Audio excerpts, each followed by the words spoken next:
Shalom, berjumpa lagi dalam channel Pengkhotbah Nisal. Hari ini kita akan belajar bersama-sama dengan satu topik reinkarnasi. Ada orang yang memberikan argumentasi bahwa di dalam Alkitab itu mengajarkan tentang reinkarnasi. Orang ini berpatokan pada Yohanes Pembaptis. Dia menafsirkan bahwa Yohanes Pembaptis adalah reinkarnasi dari Nabi Elia.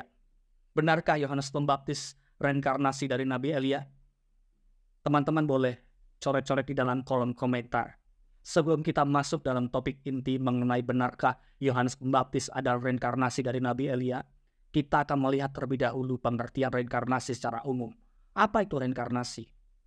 Reinkarnasi adalah konsep kepercayaan yang menyatakan bahwa setelah kematian fisik, roh seseorang akan dilahirkan kembali ke dalam bentuk kehidupan yang baru. Dalam keyakinan ini, siklus reinkarnasi ini terus berlanjut melalui berbagai kehidupan.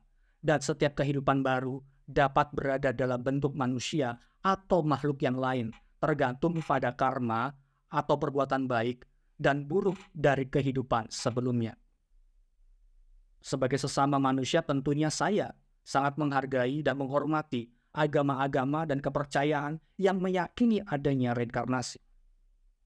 Pemaparan saya di sini bukan untuk menyudutkan mereka yang mempercayai akan adanya reinkarnasi, tetapi untuk membangun argumentasi, bantahan mengenai pandangan bahwa Yohanes Pembaptis adalah reinkarnasi dari Nabi Elia, dan memberikan jawaban apakah kekristenan percaya akan adanya reinkarnasi. Mari kita simak bersama-sama jawabannya. Apakah benar Yohanes adalah reinkarnasi dari Nabi Elia? Bagi orang-orang yang mengakui pandangan ini, mereka mendasari melalui perkataan Yesus yang tercatat di dalam Matius 17 ayat 11-23 yang berbunyi, jawab Yesus, memang Elia akan datang dan memulihkan segala sesuatu, dan aku berkata kepadamu, Elia sudah datang, tetapi orang tidak mengenal dia dan memperlakukan menurut kehendaknya mereka. Demikian juga anak manusia akan menderita oleh mereka. Pada waktu itu, mengertilah murid-murid Yesus bahwa ia berbicara tentang Yohanes Pembaptis. Apakah kalimat Yesus mengenai Elia sudah datang, tetapi orang tidak mengenal dia adalah kalimat membenarkan tentang reinkarnasi? Tentunya tidak. Untuk mengartikan hal ini, kita tidak bisa menafsirkan secara harafiah.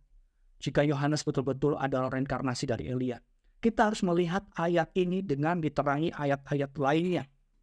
Inilah prinsip dari penafsiran Alkitab. Prinsip memahami sebuah teks adalah dengan melihat Alkitab itu secara keseluruhan. Ketika ada hal yang sulit dimengerti, biarkan ayat-ayat yang lain yang menjelaskannya. Maka dari itu, jika merujuk pada ayat-ayat yang lain, kita akan menemukan bahwa di dalam iman Kristen tidak mengakui adanya reinkarnasi. Ibrani 9 ayat 27 mengatakan dengan tegas, manusia ditetapkan untuk mati hanya satu kali saja, dan sesudah itu dihakimi.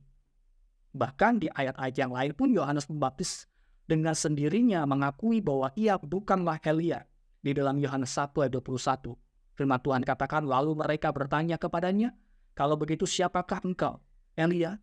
Dan ia menjawab, bukan. Lantas, apa yang sedang dibicarakan oleh Yesus dalam Matius 17 ayat 11-13? Nats ini bukan berbicara tentang reinkarnasi Elia, tetapi sungguh-sungguh berbicara tentang Yohanes Pembaptis yang memiliki kesamaan seperti Elia. Yohanes Pembaptis adalah nabi yang berani menyerukan pertobatan, pembaharuan bagi zaman yang sudah rusak. Yohanes Pembaptis bukanlah reinkarnasi dari Elia, tetapi hanyalah orang yang mempunyai banyak persamaan dengan Elia. Ini yang harus kita pahami. Argumentasi yang kedua, Elia itu tidak cocok dengan model reinkarnasi karena ia tidak mati.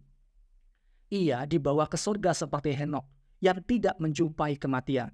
2 Raja-Raja 2:11. Menurut konsep reinkarnasi tradisional, seseorang harus mati terlebih dahulu sebelum dapat direinkarnasi ke dalam tubuh lain. Jadi jika merujuk pada definisi mengenai reinkarnasi, maka Elia tidak akan mengalami reinkarnasi menjadi orang lain, termasuk Yohanes Pembaptis, karena Elia tidak mengalami kematian. Hal itu yang harus kita mengerti, bahwa konsep reinkarnasi harus melalui kematian, sedangkan Elia tidak mengalami kematian. Jadi ketika orang yang berkata bahwa Yohanes Pembaptis adalah reinkarnasi dari Elia, tentunya salah. Yang pertama, tidak sesuai dengan apa yang Alkitab katakan. Yang kedua, tidak sesuai dengan definisi dari reinkarnasi itu sendiri. Kiranya penjabaran ini dapat menolong kehidupan kita, menguatkan iman kita untuk terus bertumbuh dalam Tuhan Yesus. Shalom, Tuhan memberkati kita semuanya.